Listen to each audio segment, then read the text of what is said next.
bum, bum, bum. Ladies and gentlemen, boys and girls of all ages, welcome to KocoSports. It's where the world comes to kick butt. That's for you, Susan. Your home for combat sports, and above all, where it's okay to be a passionate fan. I am the huge one, aka the idiot Dave Koco from DAVKOCO.com, and we mostly always do watch parties on twitch.tv/KocoSports, but we're going to miss Rampage, Wrestle Kingdom Night 2, and Noah, because I'll be at a hockey game, and I will also be at Bye Bye Great Muda's last match tomorrow.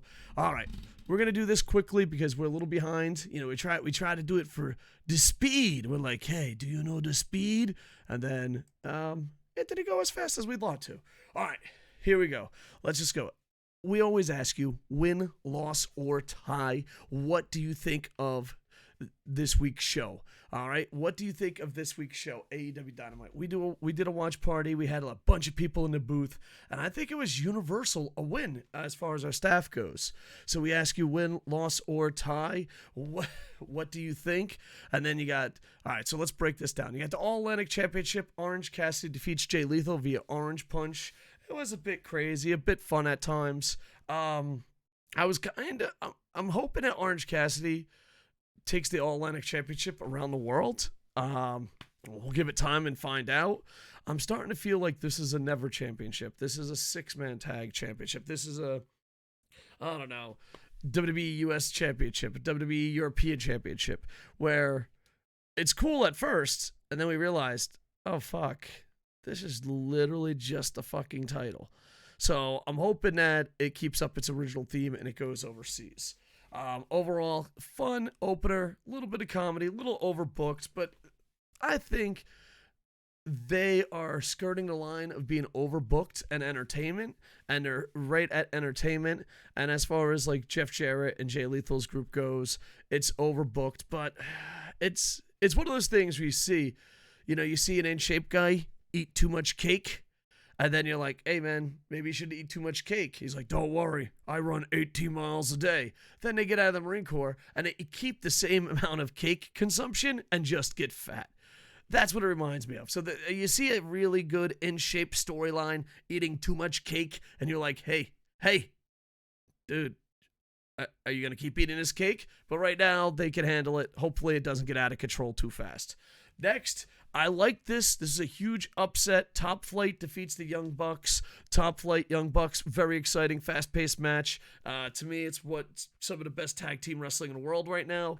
And the good thing is, I really like this card from top to bottom, but I thought it was too predictable. Like, I know that sounds crazy. It's like, how can you like a card that's too predictable? And that's called athletics. It's called in-ring work rate. It's called not embarrassing yourself. But this was a huge upset, and it makes sense. The Young Bucks with the Elite have the six-man tag, so start putting over tag teams so that you can build them up. I thought this was, in every aspect, booking and match-wise, a win. Next, you got Ricky Starks defeats Jake Hager. He really loves his hat via spear. And here's the good thing. A lot of times you go into something and something's overhyped. They're like, this is the most amazing thing ever. And you're like, yo, calm down there, fucking Joey. What the fuck are you talking about? The most amazing thing ever. And Ricky Starks has that hype. But this match versus Jake Hager, I don't know where Jeff came from. Final Lucha Underground champion ever. Loves his hat. He's got defeated. But here's the thing. Ricky Starks and Jake had such a good match that I totally forgot I knew who was going to win. And that's what good in-ring work does. Next, you got Bryan Danielson defeat Bandido. Bryan Danielson's taking on some of the best wrestlers around the world. I have on my bucket list to go into the G1. We'll find out. So Bryan Danielson defeats him. I'm enjoying Bryan Danielson matches, as always. I mean, who doesn't enjoy Bryan Danielson's matches? Overall fun. Bandido winning would have been great, but it kind of goes against the storyline MJF is doing for the 50th time. Then you got Toni Storm defeats Willow Nightingale. I love both these women for two totally different reasons. Both of them are entertaining. If I was Tony Khan, I would put I would put the whole division on their shoulders, and every now and then sprinkle in some Britt Baker. Toni Storm, I saw her wrestle in Japan. I've seen her wrestle around the world. She's absolutely amazing. Willow Nightingale, I'm kind of new to, but you just look at her, you start cheering, and she can hold her own in the ring. I loved this match. I thought this was one of the more fun women's matches on free television in a long time. And AEW is really improving the women's division. As of late, I know that's one thing people always complain about. It's going to be interesting because the people that complain about it don't watch Stardom. The people that complain about it didn't watch Impact this week where there was tons of women's wrestling. It's almost like you're too lazy to support women, but you're going to blame other companies.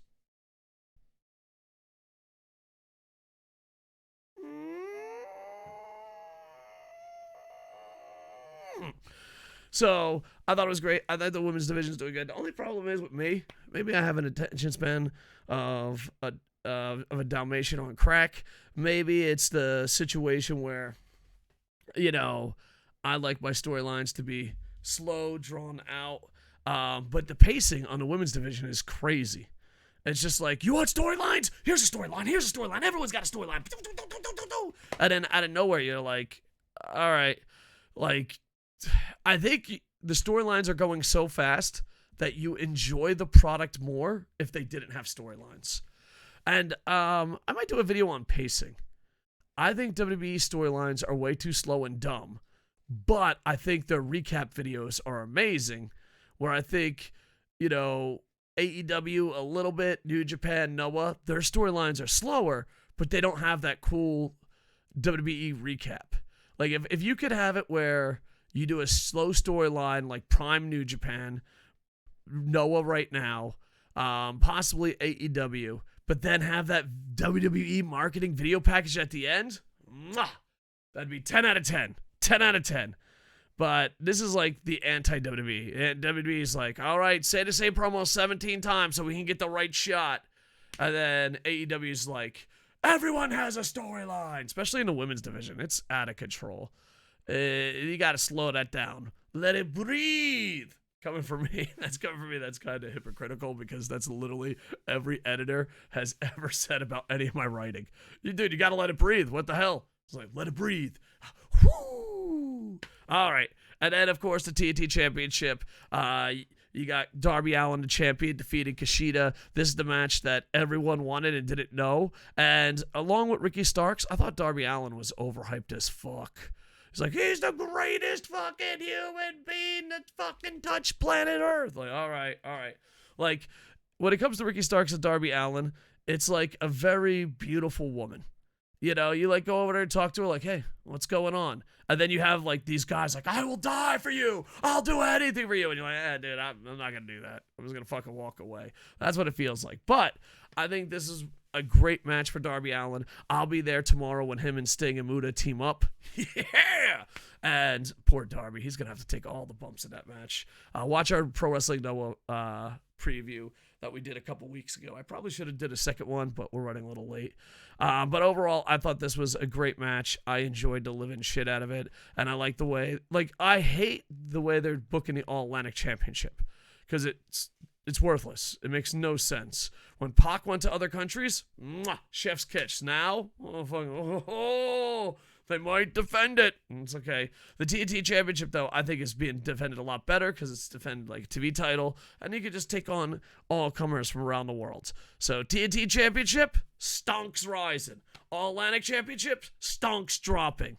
There you go. Overall, I give it a huge win. I enjoyed it a lot. I thought the booking was predictable, but that's okay as long as you let the wrestlers wrestle.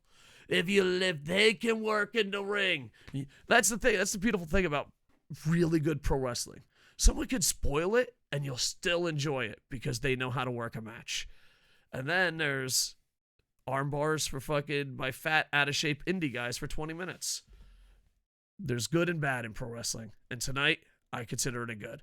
I give it a win. In the comments, win, loss, or a tie. I'll be making tons of videos, but right now I'm late for a hockey game.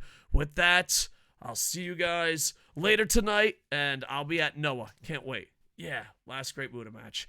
All right, with that, love you dudes. Like, comment, subscribe, And with that, I always say with that too much, dude. That's my go-to. Like when I'm going around, like I got like 12 things I got to tell you. I got to tell you we're on Twitch. I'm like, and with that, we're on Twitch. And then I got to say, and with that, we do watch parties. And with that, it's like, stop, stupid brain. All right. Twitch.tv, KocoSports. We're always streaming there except for the next 2 days, but who knows? You might watch this later. Twitter, Facebook, Instagram, TikTok, KocoSports. Make sure you're there. Like, comment, subscribe. And with that, hopefully that's the right one. I am over. Hey, ba-dum, bum, bum, bum. Love you, dudes.